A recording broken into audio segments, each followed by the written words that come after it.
welcome to another discussion video on Descendants: The Rise of Red, which will be releasing tomorrow as I'm recording this.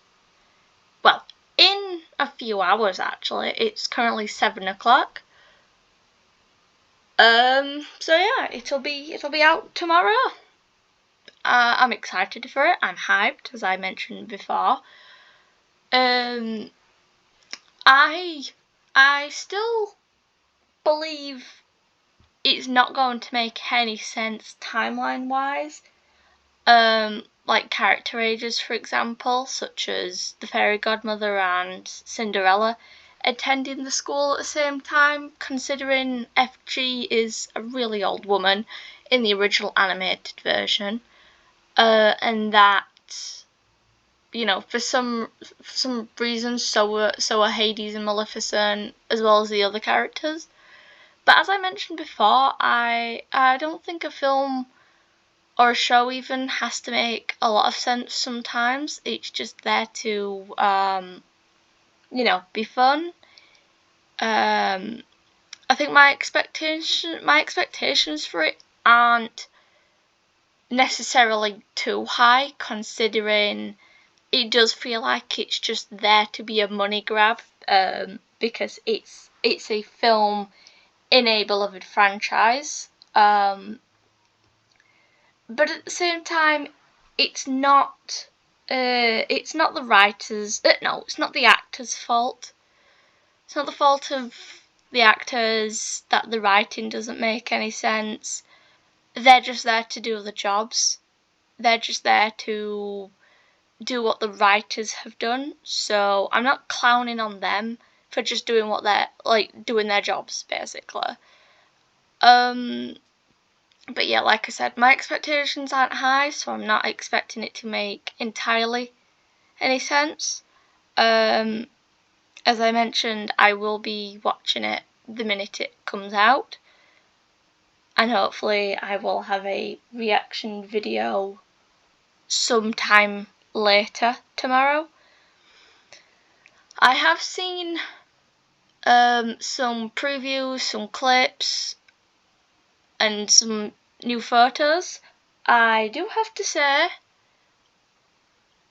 I do like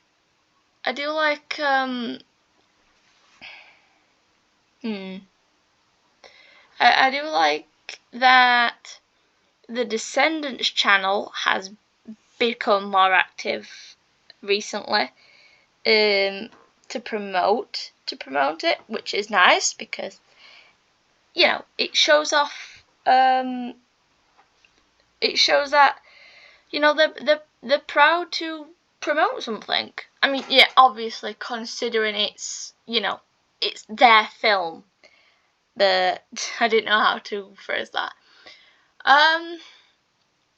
I saw a clip yesterday that showed the Queen of Hearts, Red, the Jack of Diamonds in Wonderland, and basically the Queen comes over to Red and is like, so there was a vandal in Wonderland last night, and we don't know who's done it, and because the Jack of Diamonds is useless and didn't catch the vandal, I want you to punish him because you're going to be the queen in the future, and I want you to make your first choice.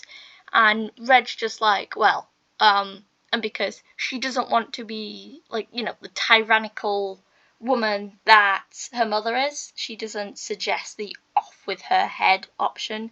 She just basically takes his hat off. So, I mean, I should have mentioned that as a spoiler, but I'm guessing a lot of people have seen it by now. So that scene alone is obviously after Red's song, because, spoilers, Red is the vandal. And I know the films don't mention stuff from the books, such as characters or whatever. I do hope Red hints or mentions Ace and Chester from the Beyond the Isle of the Lost book, because I think her attitude in the scenes that we've seen is not only because she's a self-described rebel. In the book, she lost the only real people she considered friends, because the Queen turned Chester into a Cheshire cat and Ace into one of her soldier guards. And that annoys Red, because the two actual people she's friends with, because they don't adhere to Wonderland's strict rules, she's lost them, and that's what sets her off into this full-on type of person who wants to get her own back. She's making sure that she doesn't get found out, but in the book, the Queen is aware at the end that Red is the person behind making the party organisation, because as I've mentioned and as it's known, Wonderland doesn't parties in Wonderland are forbidden, basically. But I think in the film, the Queen would have some kind of suspicion with it being her daughter, because what happened in the book, of course Red would rebel and the Queen would know this. But I like to think, she's the type of person who would bide her time, and wait until last minute to reveal herself and say, look, I know you've done this. I know it was you, but she doesn't want to, I don't know. She doesn't really want to show that she knows instantly. She wants to keep it to herself. I think another thing I'm not going to like about it is if at the end it finishes with the Queen, Cinderella, and Red all getting along. I mean, I know it's a Disney thing, so of course it has to be a happily ever after ending. But Red grew up for 16 years in a place of dictatorship. She grew up not having any fun, no proper friends, no actual, nothing exciting. And suddenly, after going through time to prevent her mother from being a tyrant, she's all of a sudden all friendly with her. And I know that's what's most likely going to happen, but it for once would be nice to see it not happen. And I mean, like I said, I know it'll happen, but I really wish it wouldn't, just because, Red has known her mother for 16 years to be this woman who doesn't care, who doesn't smile, who doesn't appreciate rule breakers, and then all of a sudden she's nice. And it just would feel refreshing, I think, if they didn't show that. I don't think I've seen anything to do with Chloe. I believe the only thing I saw was Cinderella and King Charming giving her glass shoes, I believe.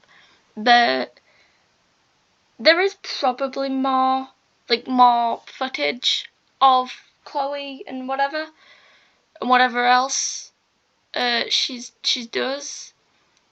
But I haven't seen anything.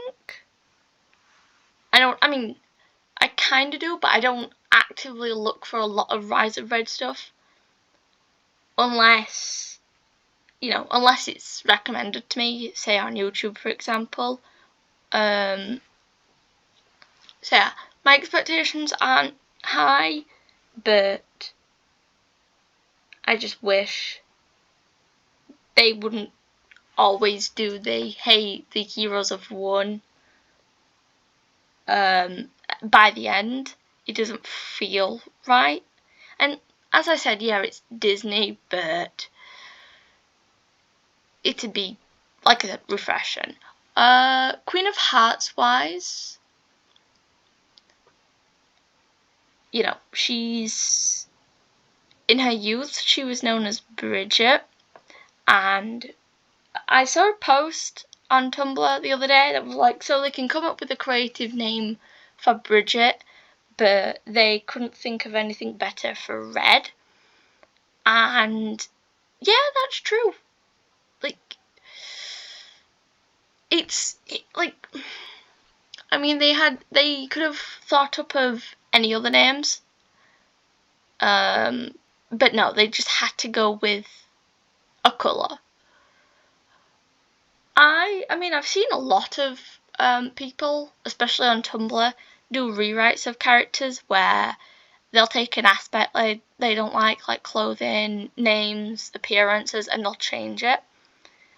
There's a user on Tumblr who has actually done this with Red.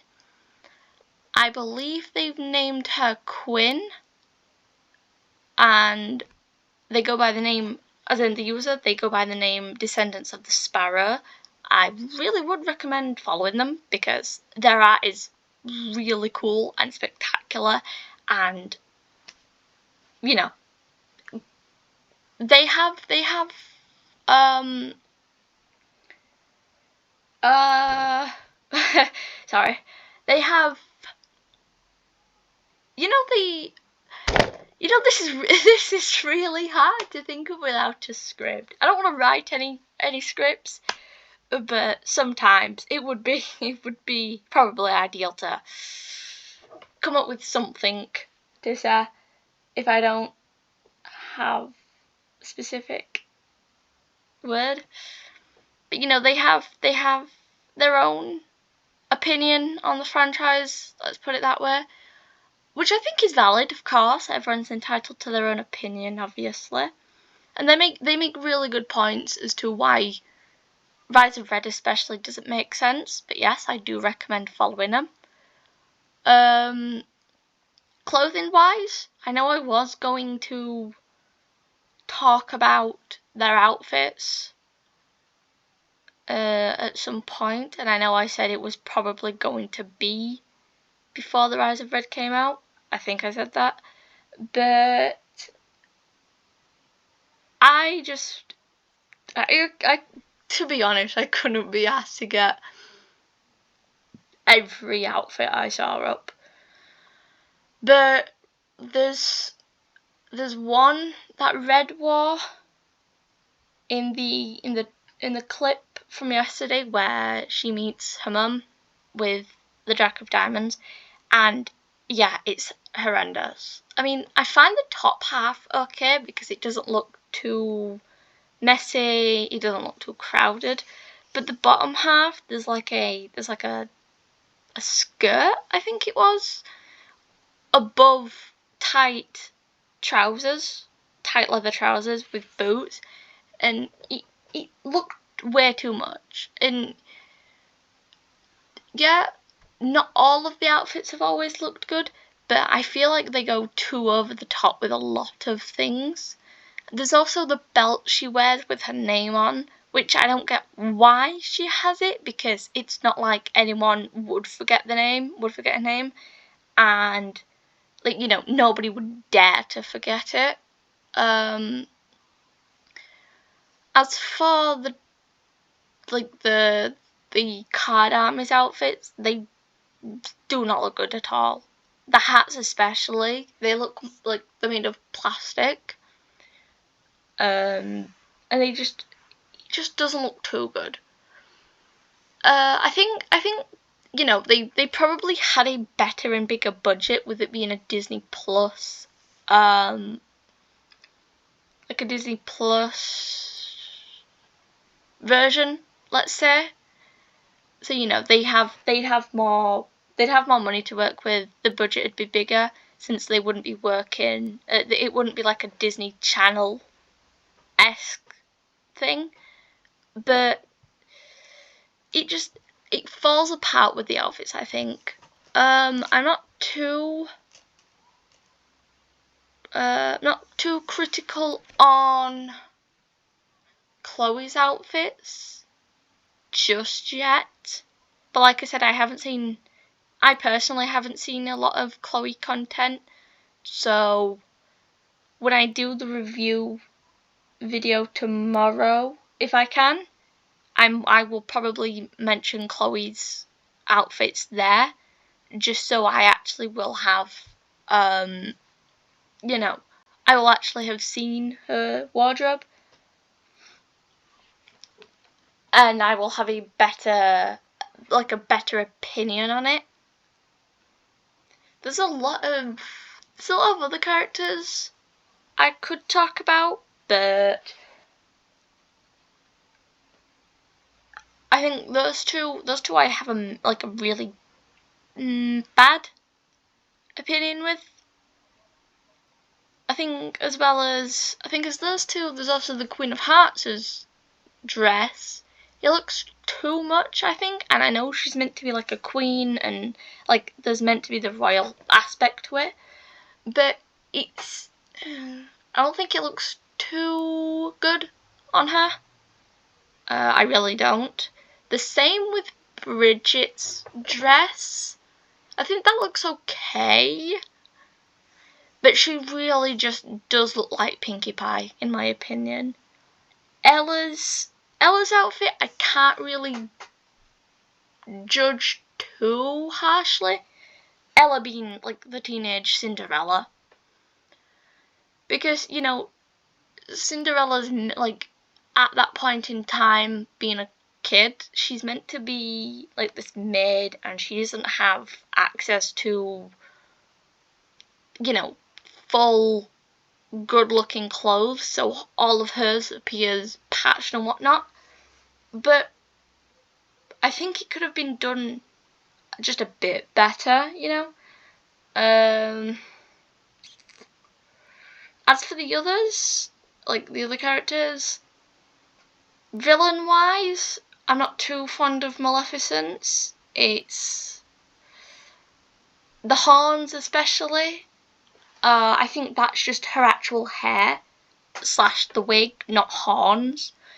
They don't look too good. It doesn't look good. I think if they used horns, it might have looked better. I mean, they gave Hades his whole punk thing back, so apparently he's always been looking like a punk, even in youth, which doesn't make sense considering he's a god and therefore shouldn't age. But in his defense, Hercules did age. I was gonna say no. You can see I'm backtracking because I'm actually thinking of the Hercules film, and I was going to say yes, Hercules aged and he's a god, but Hercules was turned mortal and therefore aged as such. So, he aged because he was mortal and regained his godlike abilities and whatnot at the end after saving Megara from the river Styx. But, Hades has always been a god, and, it wouldn't make sense for him to age or even be a teenager. I don't know if they're going to address that. I doubt it, but it would be nice if they would. Uliana's outfit, I do like, actually. It gives off a I want to say 80s type glam rock.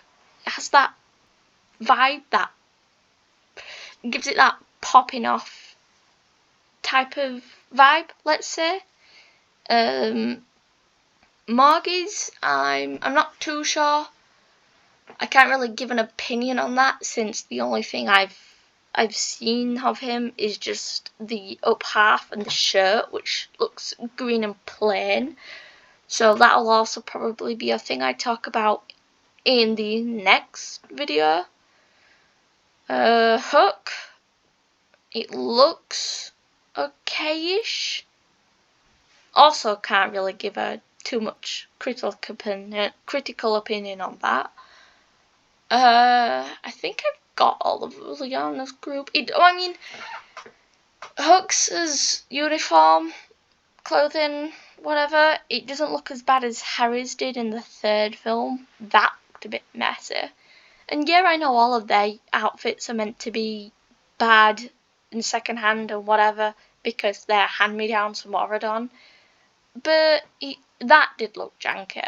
And going back onto the Rise of Red, it's...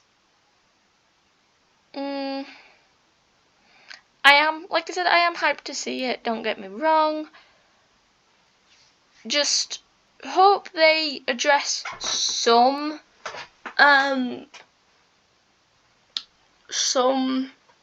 questions, like how are all the characters at the school at once. As for the time travel storyline, that also doesn't make sense, because if the first film takes place in 2015, by the sounds of things, and 20 years prior to that would be 1995, and Belle said that the Beast married her when I'm trying to remember this, when I think he was 28, and apparently there was a clip, and I have seen this one actually. Red and Chloe go back by 25 years, and if the Rise of Red takes place like in this year, that would put them in 1999, aka, Beast is